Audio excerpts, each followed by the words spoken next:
The emergency signal screamed across the galaxy with the kind of desperation that made even the strongest species pause. It came from the Galactic Council's main station, broadcasting on every known frequency at maximum power. The message was simple and terrifying. This is High Commander Zethkar of the Galactic Defense Council.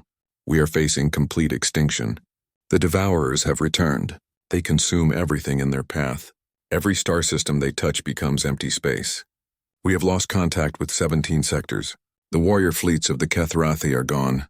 The battle armadas of the Vox Empire have been destroyed. The legendary fighters of the Crimson Syndicate lasted only 3 hours against them. The transmission crackled with static as explosions echoed in the background. We need the fiercest warriors in the galaxy. We need species that know how to fight when everything seems lost. If anyone receives this message, if you have any honor left, if you want to save what remains of civilization, come to the Nexus Station in the Helix sector. Come ready for war. Come ready to die. This is our final stand. The message repeated every 6 minutes. It reached Earth 3 days after the first broadcast. In the underground war rooms of the Pentagon, General Morrison slammed his fist on the metal table. This could be our chance to show the galaxy what human military might can do, he said to the assembled officers. But we need to be careful. What if this is a trap? What if they want to use us as cannon fodder? Across the world, similar meetings were taking place. In Moscow, military leaders debated whether they had enough ships to make a difference. In Beijing, strategists calculated the cost of sending their best forces so far from Earth. In London, politicians argued about the wisdom of getting involved in alien wars. Corporate boards met in glass towers, trying to figure out what profit could be made from galactic war. Arms manufacturers saw opportunity in alien weapons technology. Mining companies wondered about the resources in empty systems. Insurance companies worried about the cost of rebuilding planets. The debates went on for days. Military experts wanted proof that the threat was real. Politicians wanted guarantees about Earth's safety. Business leaders wanted contracts and payment terms. Religious groups argued about whether humanity should interfere in divine will. But while the powerful argued, other humans were already moving. Dr. Elena Vasquez was leading a medical conference in Geneva when the alien transmission first played on the emergency channels. She was a small woman with graying hair and steady hands that had saved thousands of lives in war zones across Earth. As she listened to the desperate plea, she didn't think about politics or profit. She thought about the wounded crying out in languages she couldn't understand. "We have to help them," she said to her colleague, Dr. James Wright, after the transmission ended. Dr. Wright, a surgeon who had worked in refugee camps for 20 years, nodded. The medical needs alone must be overwhelming. If entire fleets are being destroyed, the survivors need treatment. Within hours, the International Medical Corps was organizing. They sent messages to hospitals, medical schools, and aid organizations around the world. The response was immediate. Doctors, nurses, medical students, and support staff volunteered by the thousands. They didn't ask about payment or guarantees. They asked about what supplies they would need. Professor Sarah Chen was teaching a class on xenobiology at Stanford when her student showed her the alien message on his tablet. As an expert in alien life forms, she immediately understood what the Devourers might be. But more importantly, she understood what the survivors would need. "Cancel the rest of today's classes," she told her teaching assistant. "I need to make some calls." Within 6 hours, Chen had contacted every major university and research institution on Earth.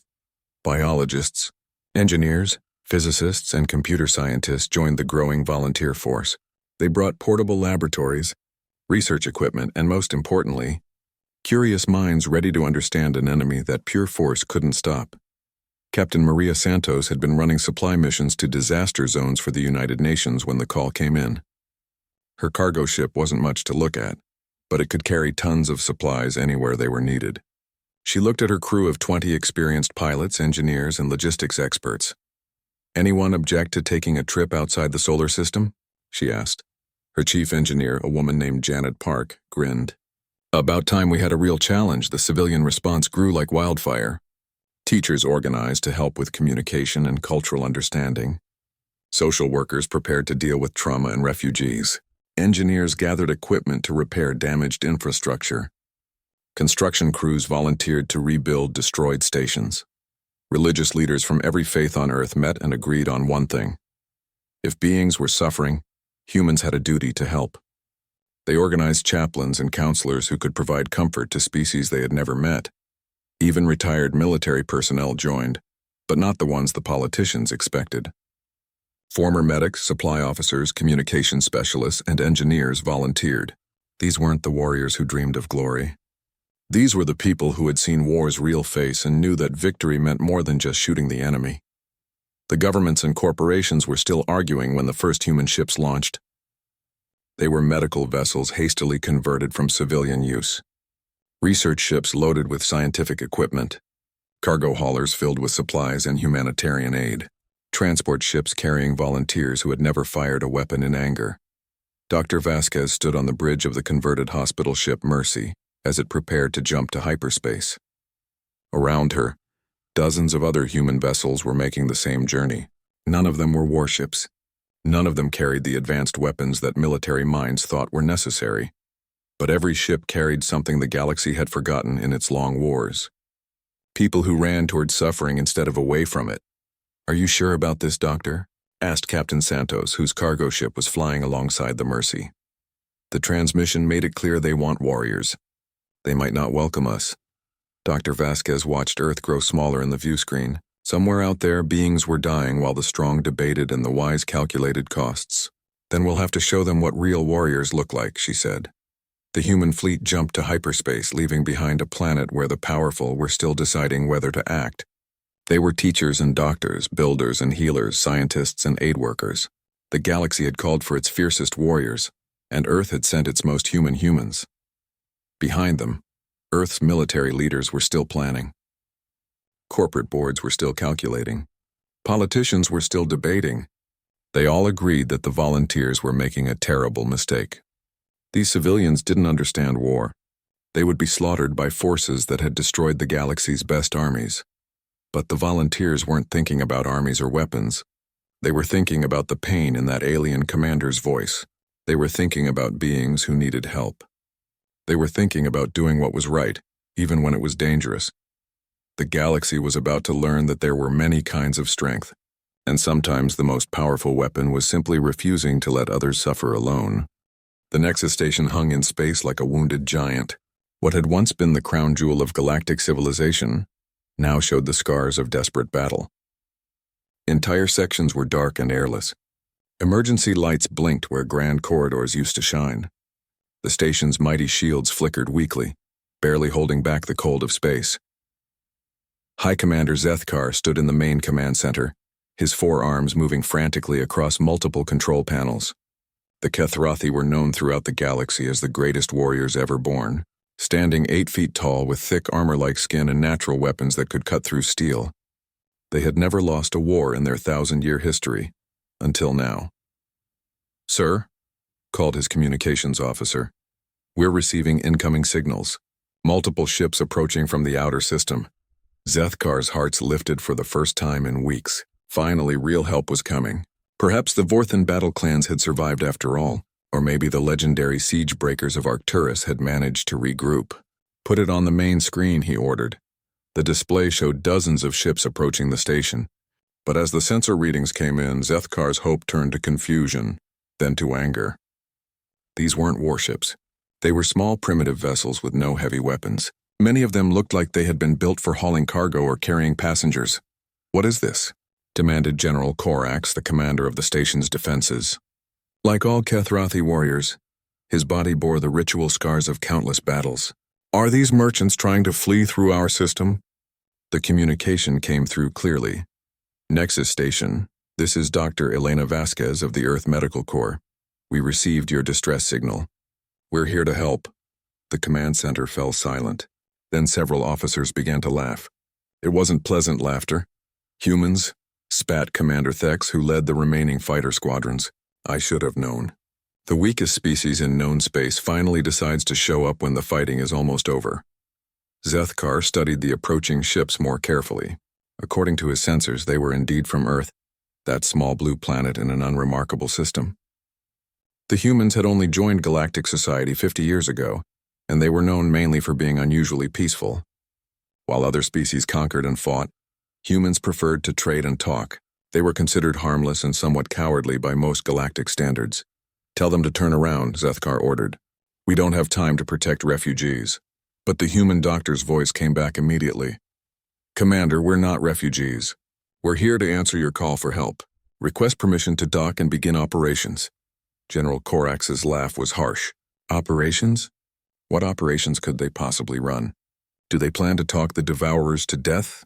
Despite everything, Zethkar found himself curious. In all his years of war, no one had ever offered to help the Ketharathi. Other species either fought alongside them for profit or got out of their way. What kind of help are you offering, Dr. Vasquez? Medical assistance for your wounded, engineering support for your damaged systems, research support for understanding your enemy, and logistical support for your ongoing operations. We have 43 vessels with over 3,000 personnel. The Kethrathi officers looked at each other with disbelief. Commander Thex spoke first. Medical assistance? We are Kethrathi. We fight until we die. We don't need doctors. Engineering support? Added General Corax. Our systems are built for war. These primitives couldn't understand our technology. Research support? Laughed another officer. The Devourers can't be reasoned with or studied. They can only be fought. But Zethkar was looking at his casualty reports. Thousands of wounded warriors were lying in medical bays designed for minor injuries. His engineers were working around the clock to keep basic systems running. His intelligence officers had no idea how the Devourers kept appearing where they weren't expected. Let them dock, he decided, but keep them in the outer rings. When the Devourers attack again, they can see what real war looks like before they flee. The human ships approached the station with careful precision. Dr. Vasquez stood on the bridge of her medical ship, studying the massive structure ahead of them. Even damaged, it was 10 times larger than anything Earth had ever built. But she wasn't thinking about its size. She was thinking about the life signs her sensors were detecting. Thousands of wounded, she murmured to Dr. Wright. And their medical facilities are completely overwhelmed. Look, at these radiation readings, added Professor Chen, who was monitoring the scientific sensors. Whatever weapons hit this station left residual energy that's making injuries worse. Captain Santos was handling the docking procedures. I'm seeing massive structural damage to their supply systems, she reported. They must be having trouble getting food and water to all sections. The human fleet spread out across the station's outer docking rings. As soon as they were secured, people began moving. Medical teams rushed toward the areas where sensors showed the most wounded. Engineering crews headed for damaged systems. Research teams began collecting data on everything from atmospheric composition to energy signatures. Zethkar came down to meet the human leaders in person. He towered over Dr. Vasquez, who barely reached his chest.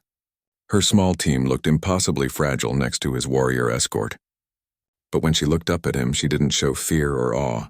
She showed the same calm determination she had shown in Earth's worst disaster zones.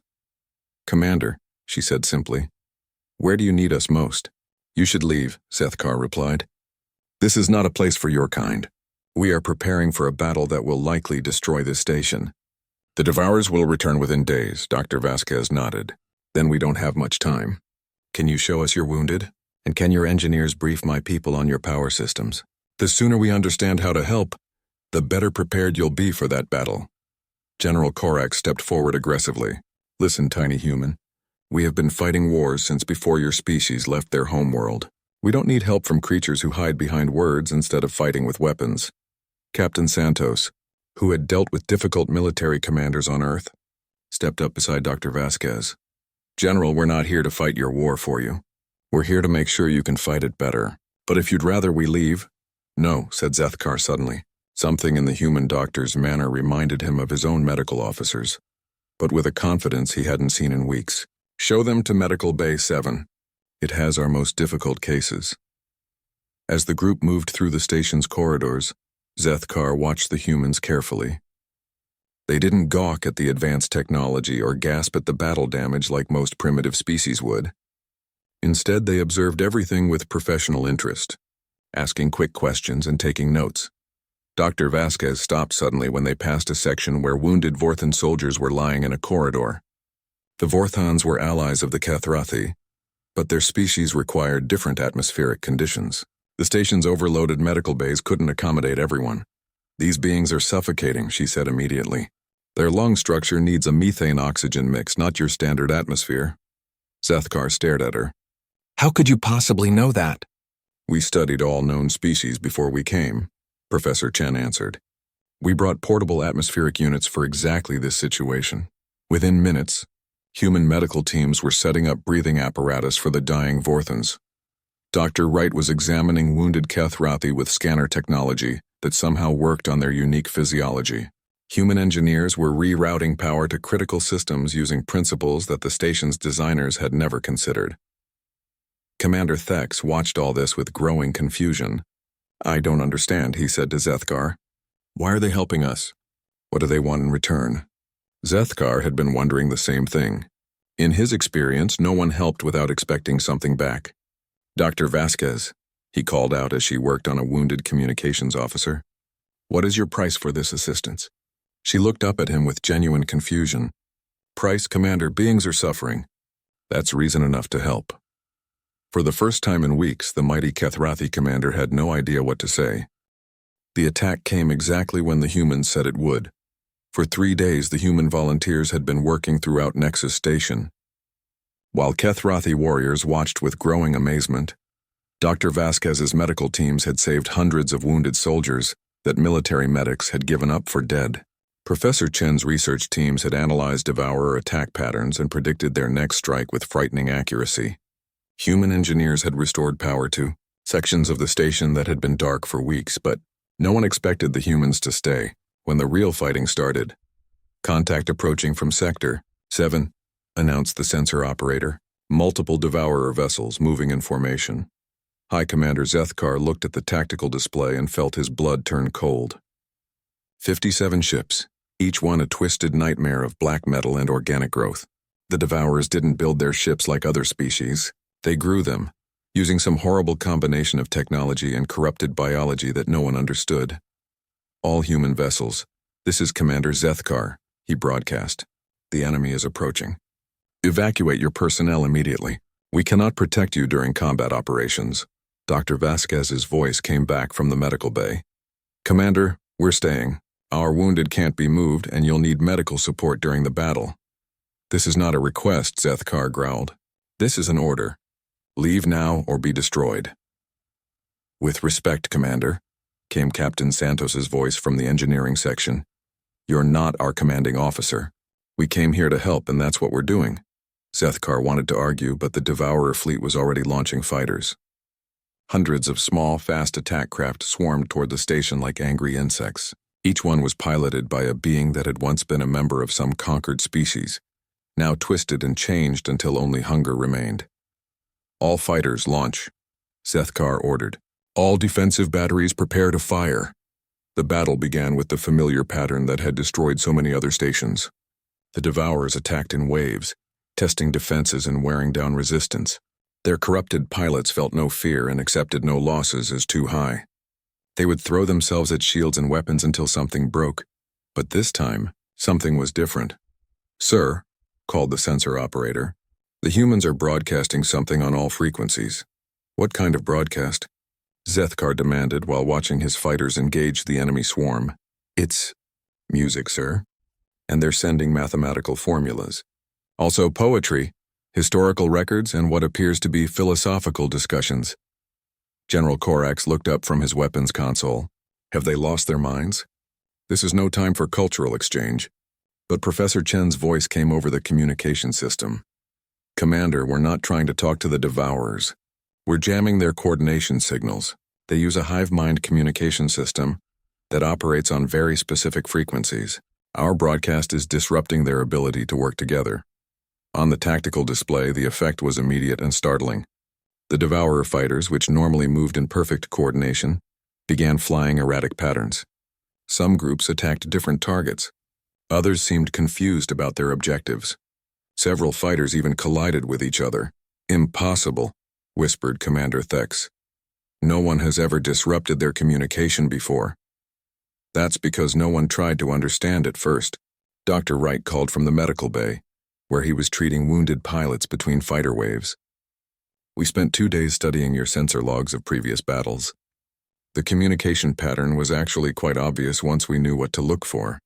The Ketharathi fighters, suddenly facing disorganized opponents instead of a coordinated swarm, began scoring hits at an unprecedented rate. But the Devourers adapted quickly. Their main ships moved closer to the station and began using different communication methods. Enemy vessels charging main weapons, reported the sensor operator.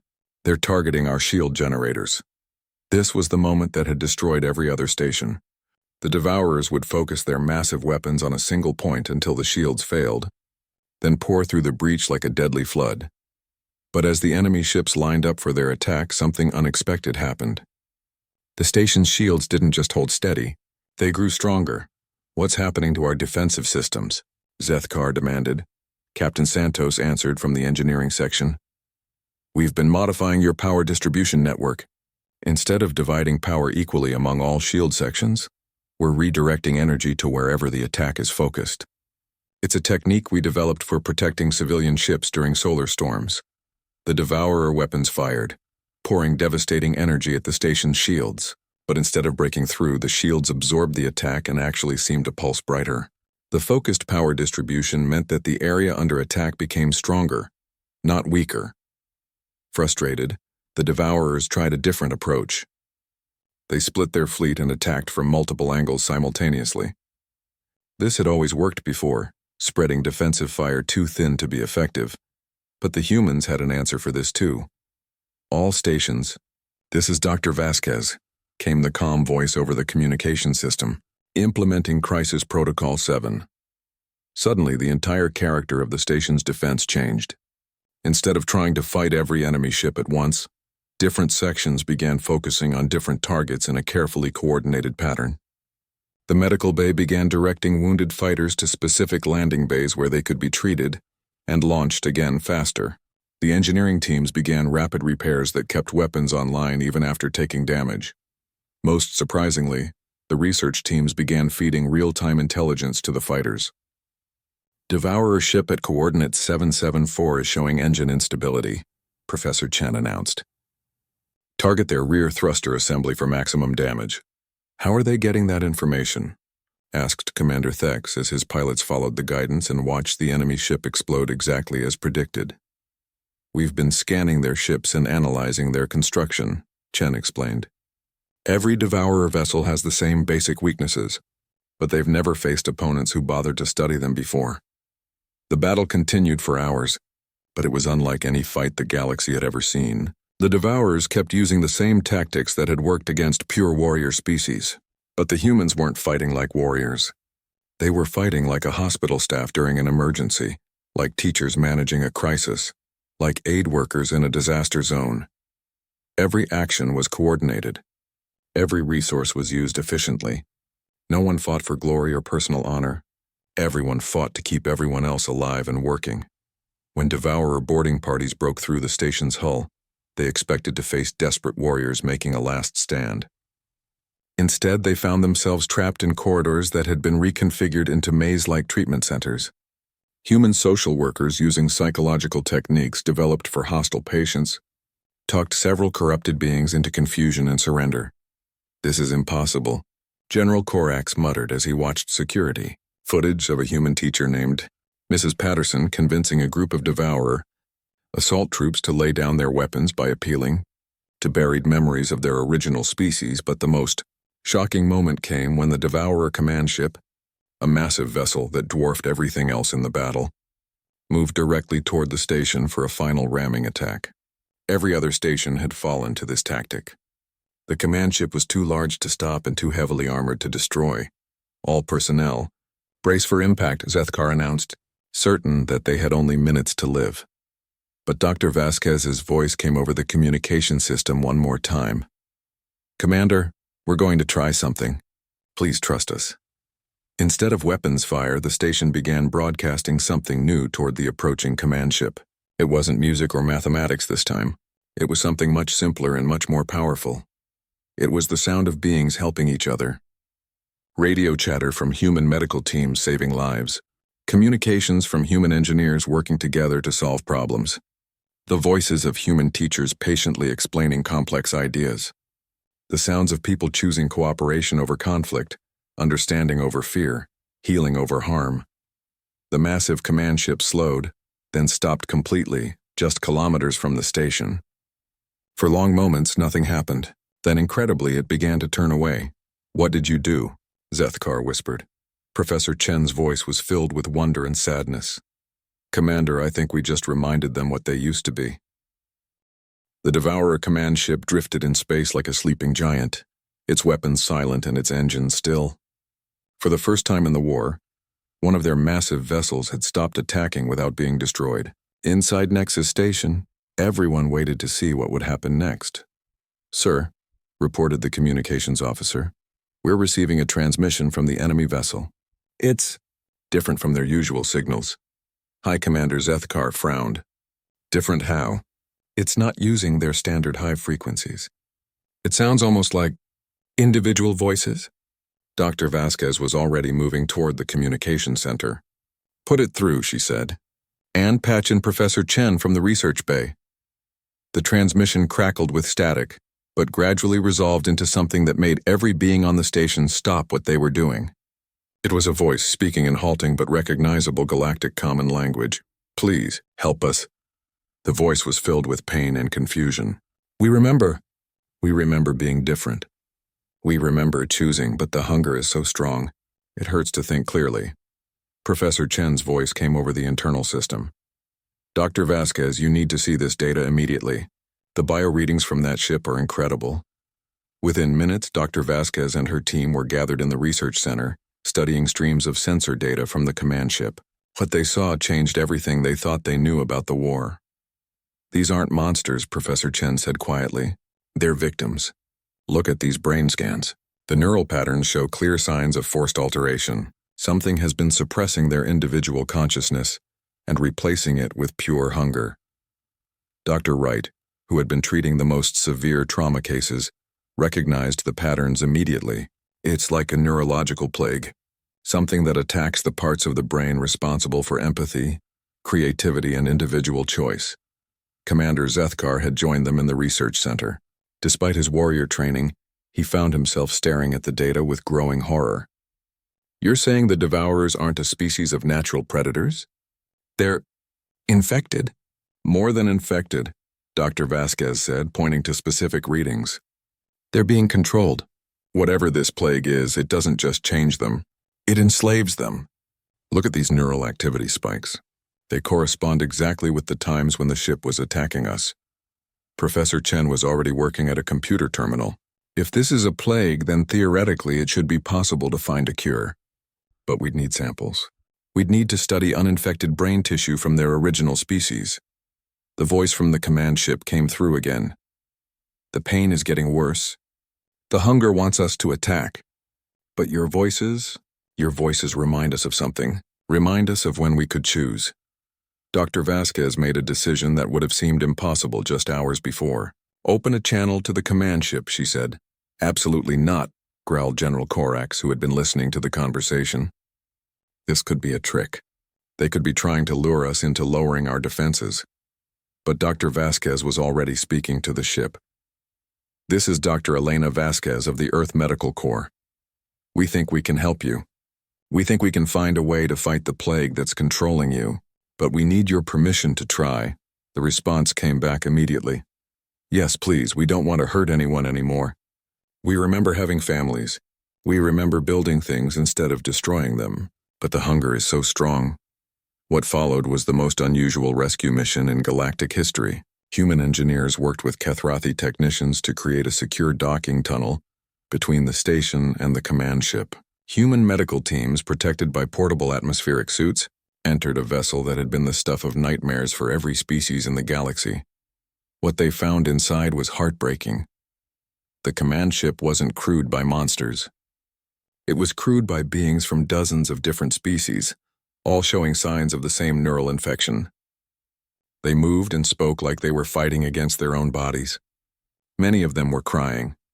Dr. Wright set up a portable medical station in what had once been the ship's main laboratory. As he began examining the infected beings, he discovered something that made the situation even more tragic. "Elena," he called to Dr. Vasquez, You need to see this. These beings weren't just infected randomly. Look at these medical records we found in their computer systems. The files told a story that explained everything. Thousands of years ago, there had been a species called the Ethmori. They had been scientists, explorers, and philosophers. They had traveled the galaxy studying other forms of life and had been known for their wisdom and compassion. But they had made one terrible mistake. They had discovered what they thought was a new form of life in the deep space between galaxies. It had seemed harmless, even beneficial. It had enhanced their mental abilities and allowed them to share thoughts across vast distances. By the time they realized it was a parasite that fed on individual consciousness, it was too late. The infection spread through their entire species, turning them from explorers into hunters. But the parasite hadn't stopped there. It had driven them to infect other species, spreading the plague across the galaxy. They've been fighting this infection for centuries, Professor Chen realized as she studied the data. Every time they attack a new species, part of them is screaming inside, trying to stop themselves. Dr. Vasquez was already working on a treatment plan. If this is a parasite that feeds on individual consciousness, then the cure might be to strengthen the host's sense of self. We need to remind them who they were before the infection. The treatment process was unlike anything the galaxy had ever seen. Human psychologists and counselors worked with infected beings, using techniques developed for treating severe trauma and identity disorders. They helped each individual remember their original names, their families, their hopes and dreams from before the infection. Human teachers used educational methods to help the infected beings rebuild their damaged memories. They showed them art and music from their original cultures, helping to reawaken the parts of their minds that the parasite had suppressed. Most importantly, human medical teams worked around the clock to develop a biological treatment that could weaken the parasite without killing the host. Dr. Wright and his team tested hundreds of different approaches, using techniques from Earth's most advanced medical research. The breakthrough came when they realized that the parasite was vulnerable to the same neural chemicals that the human brain produced. During acts of compassion and cooperation, the more an infected being focused on helping others instead of consuming them, the weaker the parasite became. It's like the parasite can't survive in an environment of genuine empathy, Dr. Wright explained to the assembled command staff. It needs selfishness and aggression to thrive. When the host experiences real care for others, the infection weakens. The first successful treatment happened 3 days after they had boarded the command ship. A being that had once been called Veltar, from a species of natural teachers, suddenly looked up at Dr. Vasquez with clear, uninfected eyes. "I remember," Veltar said in a voice filled with wonder. "I remember choosing to help others learn. I remember the joy of watching young minds grow." "How long has it been?" Dr. Vasquez took the being's hand gently. "A very long time," she said. "But you're free now." Word of the successful treatment spread quickly through both the station and the command ship. Kethrathi warriors watched in amazement as their greatest enemies began to remember who they had been before the infection. Other infected beings, seeing that cure was possible, began volunteering for treatment. But the most remarkable thing was how quickly the cured beings wanted to help cure others. Veltar, despite having been infected for centuries, immediately began working with human teachers to develop better ways to reach beings whose memories were more deeply buried. Within a week, half the command ship's crew had been successfully treated. The ship itself was being converted from a weapon of destruction into a mobile treatment center. Cured beings worked alongside humans to refine the cure and plan rescue missions for other infected fleets. Commander Zethkar stood in the station's main observation deck, watching humans and former devourers working together to modify medical equipment. It was a sight that would have been impossible to imagine just days before. "I don't understand your species," he said to Dr. Vasquez, who was taking a rare break from the medical bays. "We called for warriors and you came as healers. We expected you to fight our enemies and instead you cured them. Why?" Dr. Vasquez looked out at the busy work happening throughout the station. Beings from dozens of species were working together, many of them former enemies. "Commander, we learned something important on our world. The strongest weapon isn't the one that destroys your enemy, it's the one that turns your enemy into your friend." Commander Zethkar was quiet for a long moment. Then he said something that no Kethrathi warrior had ever said before. "Perhaps we have been thinking about strength all wrong. 6 months after the first human ships had arrived at Nexus Station, the galaxy was a completely different place. The war was over, but not in the way anyone had expected. There had been no final battle, no glorious last stand, no moment when one side defeated the other through superior firepower. Instead, the war had ended when there were no more enemies left to fight. Dr. Elena Vasquez stood in what had once been the main command center of a Devourer fleet ship. Now it was the central coordination hub for the largest medical and rescue operation in galactic history. Dozens of species were working together, many of them meeting for the first time as allies instead of enemies. Status report from Sector 12, called out Veltar, the former Devourer who had become one of the most effective treatment coordinators. 3 more ships have been successfully converted. All crew members have been cured and are volunteering to help with rescue operations. Professor Chen looked up from her research station. That makes 47 fleet ships total. We estimate there are still around 200 infected vessels scattered across the galaxy. But they're no longer operating as a unified force. Many of them are sending distress calls asking for help. The treatment process had become remarkably efficient.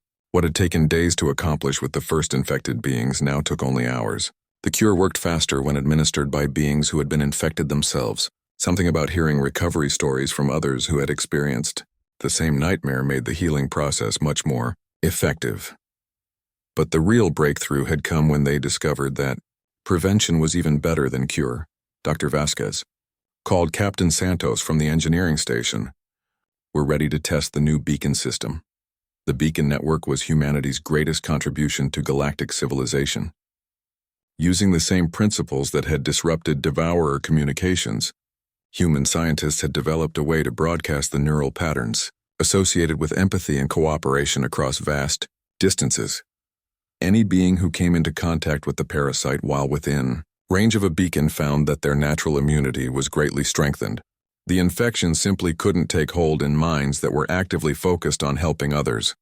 Activate Beacon 77, Dr. Vasquez ordered. Across the galaxy, similar beacons were lighting up on planets and space stations. Each one created a sphere of protection where the infection couldn't spread. More importantly, each beacon served as a gathering point where different species could work together on projects that benefited everyone.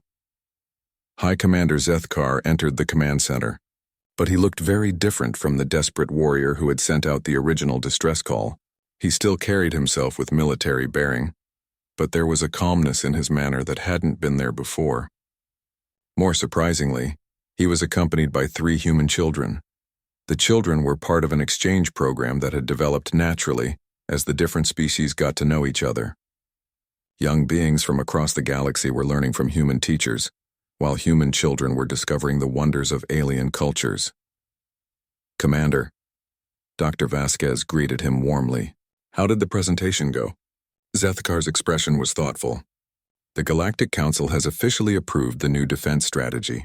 Instead of maintaining separate military fleets, all member species will contribute to the beacon network and the medical response teams. It was a revolutionary change. For thousands of years, galactic civilization had been built on the idea that strength came from the ability to destroy enemies faster than they could destroy you. Now they were building a civilization based on the idea that true strength came from the ability to heal and help. There is one more thing, Zethkar continued. The Council has requested that Dr. Vasquez accept the position of Director of Galactic Medical and Rescue Operations. Dr. Vasquez shook her head with a small smile. I'm honored, but I'm not the right person for that job. I'm a field medic, not an administrator. Then what do you suggest? Zethkar asked. I suggest we don't have a single director, Dr. Vasquez replied. I suggest we have a council made up of representatives from every species, including the ones we've cured. Let them make decisions together. It was such a simple idea that no one had ever thought of it before.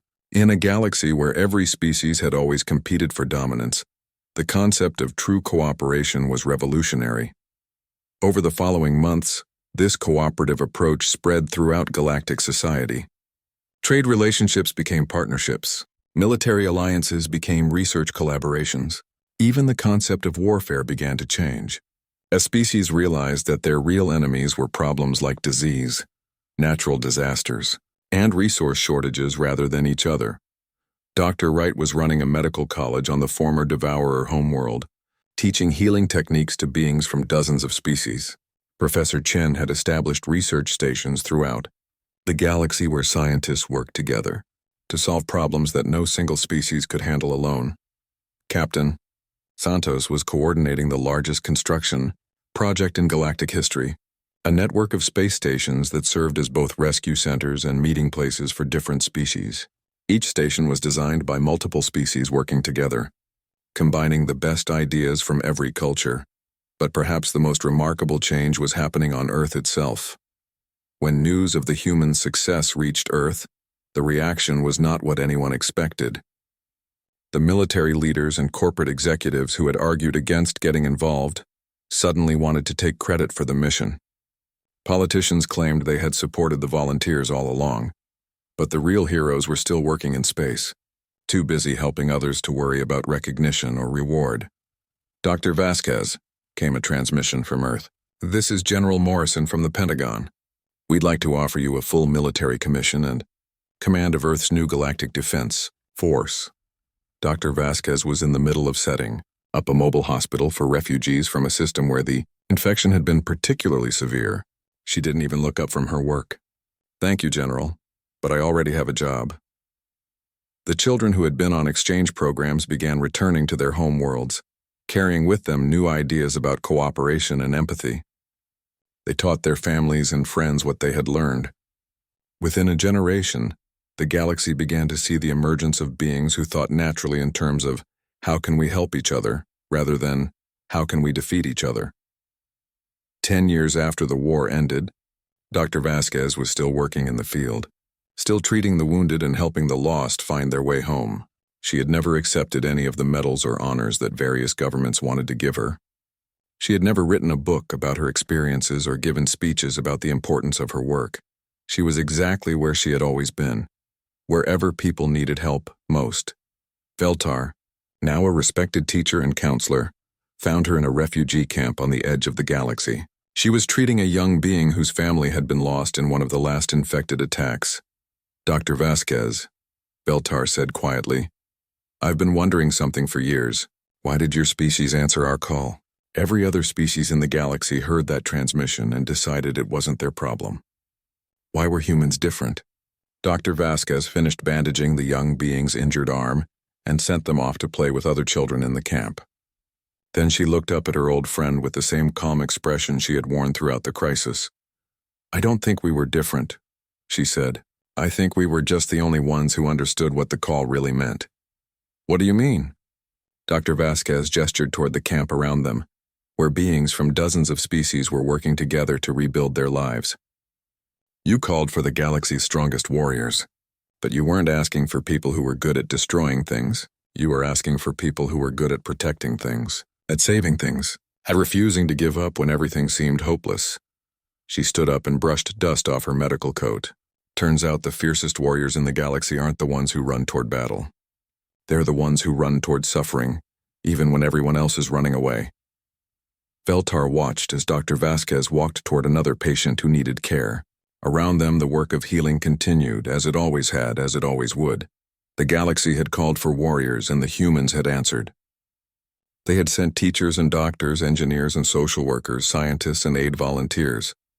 They had sent people who fought not with weapons but with compassion, people who conquered not through force but through understanding. They had sent their most human humans. And in the end, that had made all the difference.